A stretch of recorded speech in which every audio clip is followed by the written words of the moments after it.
ইন্নাল্লাহা বিকুল্লি শাইইন আযীম। সূরা আনকুবাতের আয়াত ৬২। আল্লাহ তার বান্দাদের মধ্যে যাকে ইচ্ছা রিজিক প্রসারিত করে দেন, যাকে ইচ্ছা সংকুচিত করে দেন। নিশ্চিতভাবেই তিনি সবকিছুর ব্যাপারে অবগত। চাইলে কি কেউ কারো ভাগ্য ছেড়ে নিতে পারে?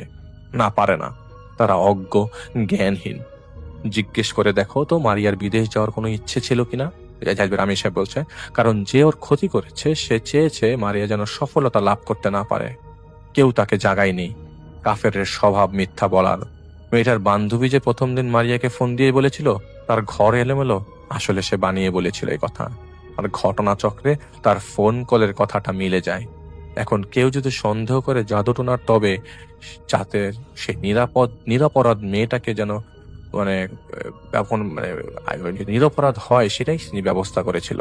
সে বান্ধবী জ্বলতো ওর সফলতা দেখেই। তাই সে বুদ্ধি করে ধীরে ধীরে ওদের প্রলুব্ধ করে আত্মা ডাকবার, যাতে করে সবাই এটা ধরে নিতে পারে আত্মা ডাকবার ফলে মারিয়ার এমন হয়েছে। সে একজন কাফের মানুষের কাছে যায়। কাফের লোক তাকে বলে সে মারিয়ার ভাগ্য বদল করে দিতে পারে। এজন্য মারিয়ার হাতের তালুর চামড়া লাগবে। তারা সেই দুষ্ট কাফের জিনের কাছে সাহায্য নেয়। তারা তার কথা মতো সেই সময়ে যখন তারা সিমেট্রিতে ছিল তখন সেই মেয়ে মারিয়ার চুল সহ কিছু জিনিস সবার অগোচরে সংগ্রহ করে নিয়ে সেই কাফের মানুষের কাছে দিয়েছে, এবং এরপর মেয়েটার হাতের তালুর কিছু অংশ সেই জিন নিয়ে যায়। এগুলো গোমরাহ, ভুল। কেউ কারো রিজিক নিতে পারবে না। সেই জিন মারিয়াকে অসুস্থ করে দেয়। বিনিময়ে সেই মেয়ে কিছু তো অবশ্যই পেয়েছে। এখনো সময় আছে, যদি তারা চায় অবশ্যই আমরা সাহায্য করব। সেদিন রাতে তিনি চলে যান। সেদিন দুপুরে জাহিদ ভাই ফাদারকে ফোন দিয়ে জানতে চায় মারিয়ার অন্য দুই বান্ধবীর কথা, তারা কে কোথায় করছে, কি করছে।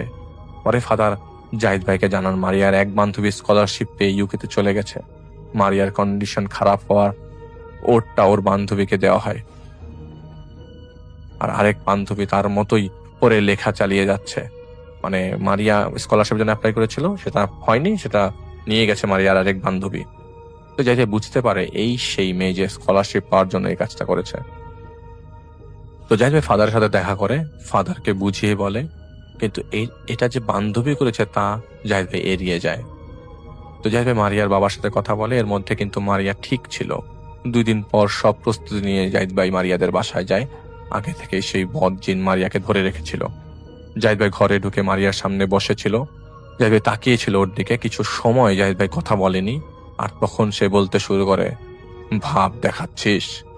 সেদিন তুই আমাকে আঘাত করেছিলি, আর আজ এখানে এসে পড়েছিস। শুন, আমি সব জানি কে তুই, কি করিস তুই।